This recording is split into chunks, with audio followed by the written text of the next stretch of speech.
Good day, everyone. My name is Archer Josh Iabukay. I am a BSIT second year student, and today I will be explaining how I created my website. So first, kay naghimo ko og HTML index HTML, and ako ang first create ang basic structure sa pag-create og basic nga website, which is kaning HTML or doc type HTML. Kay mao man na siya ang like skeleton sa ato ang website. So first kay ang head, gibutan ako diri ang title sa ako ang website, which is title day sa ako ang page, which is sunrioclub.com. And then sa head, ang gibutan ako diri sa head kay ang butang sa body di ay and then sa body kay akong gibutang sa body kay ang header og ang main og ang footer. Now, let's discuss kung unsa ang sulod sa header. Ang sulod sa header kay akong gibutan diri kay first kay nagbutang ko og divider nga tag para ma-contain ning kaning header, which is makita ninyo sa web page para naa siya sarili niyang section. Now, as you can see, kaning logo diri ana Sanrio, dili ni siya text. Actually, image ni siya na ako ang gibutang dira dili na siya text. So, actually image na siya kay I just wanted to to make it cute. So, that is my design choice. Tapos, i-adjust na ko ang size niya to 100 kay para magsakto siya sa container. Next is the navigation, which is kaning home, courses, and contact. So, if makita ninyo sa style CSS,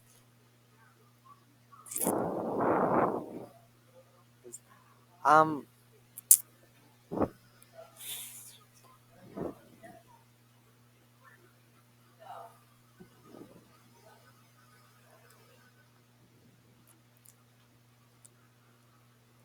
so, so gibuhat ako diri kay if pag sa navigation man gud magamit ta og nagamit ko og unordered list.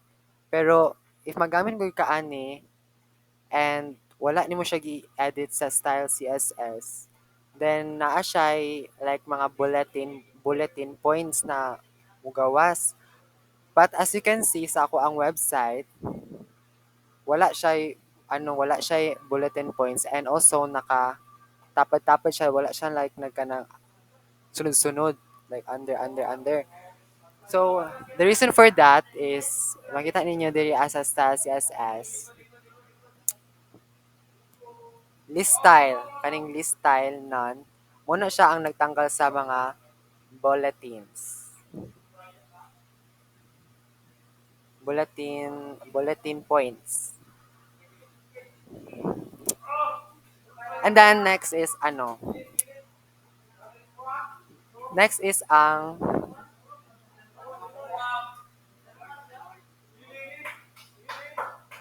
ang main, yeah, ang main content. So So as you can see sa ako ang page, mo ni siya ako ang main content. Di ba kaning greeting, kaning subheading niya, main heading nako, subheading, and then kaning paragraph nako, which is ako ang message sa user or sa viewer. Tapos ibutang sa nako diri as sa main content nako is kaning i-appeal nako ning button para since ako ang concept man sa ako ang web page is kanang more siya og kanang club o kanang website club.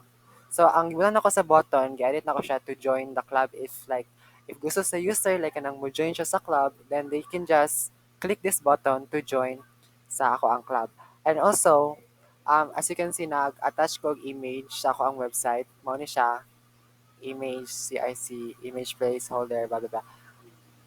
Mo na siya makita kani siyang image tag kay mo ni siya ang gibutan na ako mo ning display ani nga tag. And then Kaning main heading nako like I've mentioned, mao ni gamit ko og header hierarchy which is H2. Then for my subheading, nagamit sad ko og another heading hierarchy which is H3.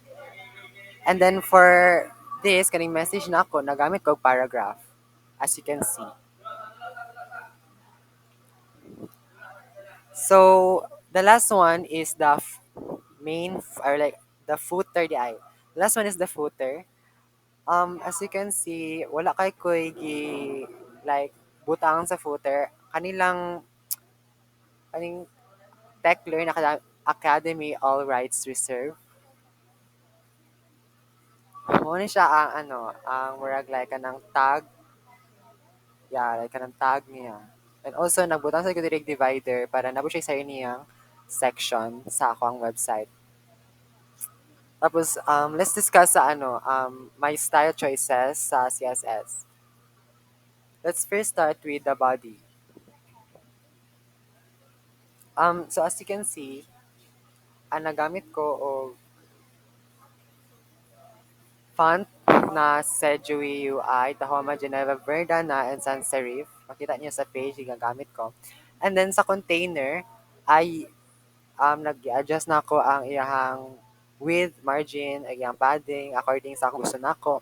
And then sa header, as you can see, gusto ko pink ako ang header para like mag-ano siya, magmukha siyang cute. Like, ganun lang ko, like, very pastel. And also, like, suited po siya sa ako ang concept sa webpage. So, I decided na pink ako ibutang. As you can see, pink na color code ako ang ibutang. And then, yeah, just na ako ang iyahang border and then iyang padding. Sa header container, um,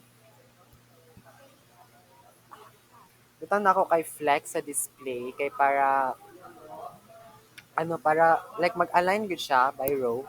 Para dili siya like I said ka ganina, para dili siya like kanang magsunod-sunod.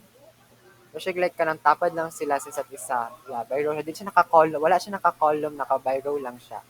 And then I justified my content kay para very neat siya tanawon. And then sa alliance item, I centered it kay para very para organized siya tanawon. And then sa logo, nothing much. Ano lang, ihang font weight, font size, which is 24 pixels. And then, i-bold na ko iyang font weight. And then, ang color niya is, very normal lang na gray color. So, navigation is, that, didn't do a lot sa navigation. Ako lang i-change ilang color, ang iyang hover option niya, which is, yeah, akong i-change to color white kay para if ako siyang pinduton, maglahi iyang color, as you can see. And then, diri as a hero nga tab, um, change na ako ang padding and the background color para mag-match, as you can see, like very, very like yellowish, cream na color. Diba? Like, very, po siya, pastel, which is, gusto lang lagi ko iyang color para cute siya tanawon.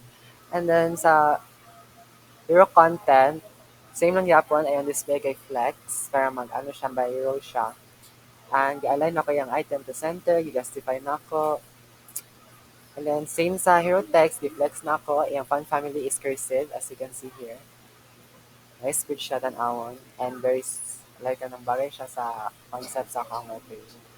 Same sa hero text H2, H3, hero text P, same na sila. And then sa button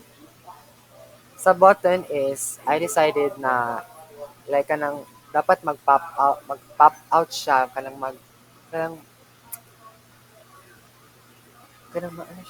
Like, mag-stand out siya, kay para, like, para siya, like, una makita sa viewer, para in case, like, pag, visit sila sa akong website, and, like, we decided na interested sila, and gusto sila mo join sa club, then, sila, like, option na mo join, which is kaning button. Like, i-click lang nila ni, then, they can join the club.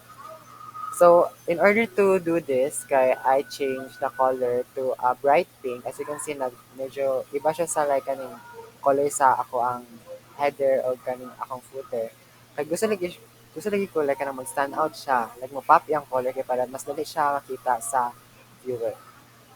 And then I changed the padding to make it a lot more bigger to para mas dali siya ma-notice lagi sa viewer. And also the font size, the font weight, and yeah, like that's all. Tapos, button hover, if ako siyang pinduton, mag-change ko siya color. Kaya para, that's like an indication na kanang clickable siya.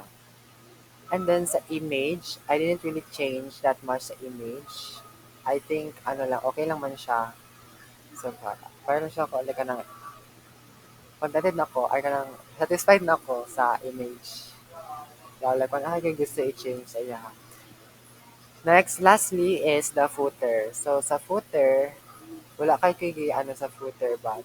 Akong buhat lang kay change na ko ang iyang color to pink kay para mag-match siya sa header.